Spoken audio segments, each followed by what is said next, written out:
You've had multiple businesses now. If you think about it, reflecting back, what are the biggest mistakes you've made along the way that you'd share with other founders? Yeah. Every big mistake, and a lot of it has to go for recruiting and hiring, right? And you'll get tons of advice in this throughout the path from lawyers, from other professionals, from other founders.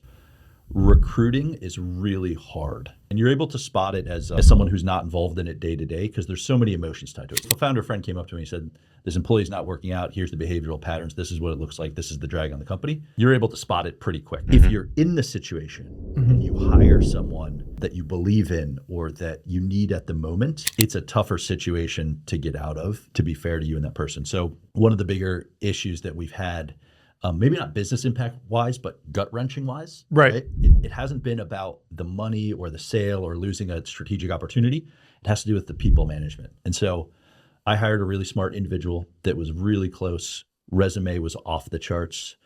Put this person in charge of a lot of people that I trusted and worked with for years, and it didn't work out. He wasn't the right fit. Yep. That is my issue. But removing that person, getting someone else in that makes sense, I just waited too long. Yeah. Right. And too long, now I can sniff it out in like 6 weeks of someone being there. Right.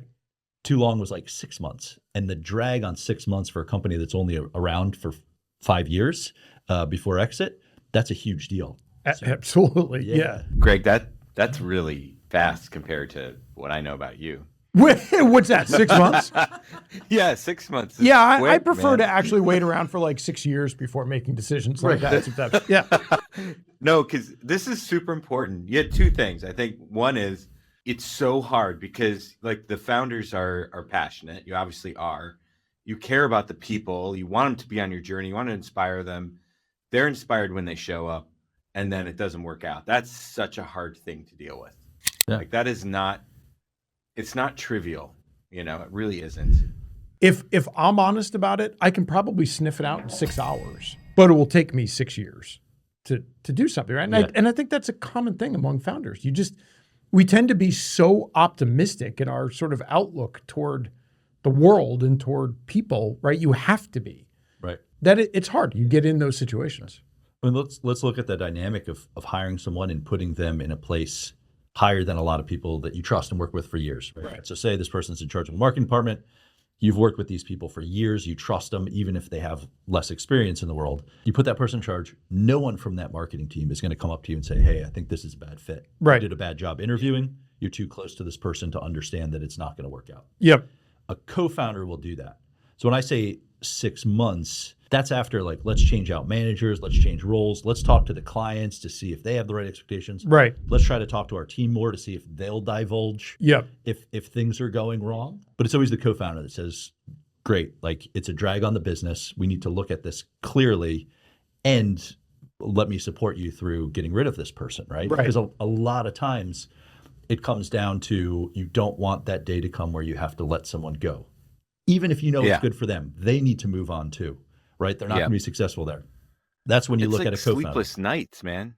It really is. It's never about the finances and the traditional business stuff on paper, I think. It's always about the people management.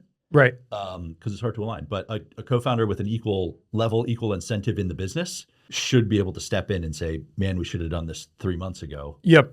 I'll support you and let's do this now. Steve, just a question. Was this a friend of yours, someone you knew before? Was this a friend or someone that you I went to business school with this individual. So we were friendly. Yeah. And I have a huge trust of people I went to business school with. And Yeah. he's doing well, but the role that we had and what we wanted to take charge of just wasn't a good fit. So he was excited because we were fast and growing. I was excited because he was a trusted ally and we had lots of friends. You know, it was interesting. A lot of the things that I didn't see came out after people that I was closer to found out that he worked for us and didn't work out. And then they started saying, well, yeah, I can see that in his background. That this happened. Like that happened, and then the employees are like, well, you know. Yeah, and then the employees like after no one gives you the information. Why don't they give us the information? Like, because they can't, Peter. They can't, right? Because what do you really get? What are you really saying, right? Yeah. Steve did a really crappy job of interviewing that guy. Yeah. right? Yep. You really have bad decision-making skills. Yep. Right? So the You way may have just killed the company. You were blind when you I'm didn't gonna see go that. grab lunch. I'm good. Right. That's right. And so this rings true entirely. And the team that we had worked with for a while, like I trust wholeheartedly, right? We're in the trenches with them. A few things happened. One, once we let this person go, everyone then came out, and maybe over a drink or two or like a coffee chat would say like, by the way, every time you left the room, his attitude changed. Right. Right. Because he had some so. And the other thing is the day of that we had worried about and we had talked to lawyers about and how to do this right, and the gut-wrenching day, my co-founder went up to one of our employees and said, hey, I'm going to give you a couple $100. Take everyone to Starbucks right now. Mm-hmm. Right. And just keep them there for an hour. And this individual knew what was going to happen. We wanted a calm moment with the person that we had to tell them to on. And they were excited. They grabbed, like, I thought it'd be like, oh, we're going to lose a teammate. And like, grab the card, everybody, let's go. We got a 2-hour break. And when we come back, things are going to be different. And there was an air of like, thank God they're doing something. And that's what you feel like, holy crap, I've been putting a team I trust in a bad situation for 3 to 4 months. Yeah. Yes. My job was to relieve them of this. Yeah. Yeah. And I mean, it's not always the fault of this person, right? You know, and that's the hardest part that you have to bear as someone that hired him, you know. And you actually said another thing that was really interesting. You said, because I need them right now. I need this support right now. We've heard that before, where you hire for this moment and you're not planning. And then you're like, well, that moment's now gone. And this person's still here. Now what? Right. Right. Yeah. Right. You know, a while ago, I wrote a book. This is back a decade ago. And one of the things we talked about in it was, the book was called Hire, Fire, and The Walking Dead.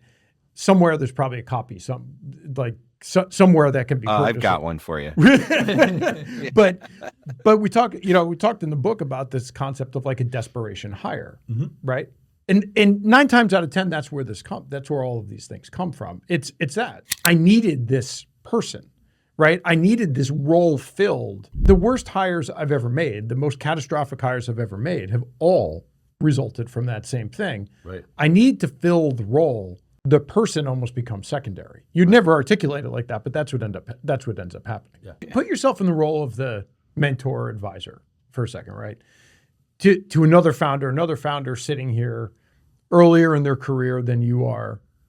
What's the advice you give them about this? Wow. Yeah, it's advice that one of my attorneys gave me early on from Dallas, which is hire slow and fire fast. Right. Use sounding boards. Use an attorney. Describe a situation and have them tell you, hey, I've seen this 400 times. This is what you need to do. And then bear the emotion. Hiring slow is one of the key portions of it. So you have to get ahead. You have to predict this stuff, not get in trouble with needing someone right now. And you'll see there are ways to understand if someone's intrinsically motivated and has the skills before you hire them. Like they're going to invest all their time with you over the next few years and have options in the company. Like they're going to be involved. You won't be able to get them away from projects or trying to give advice or asking for more updates before they're even interviewed or on board. So hiring slow is easy to say. In practicality, you always have to be recruiting because chances are the next hire, even if we haven't signaled it or interviewed for it, chances are we already know them because they're close to the company because they're motivated to do so. Yeah.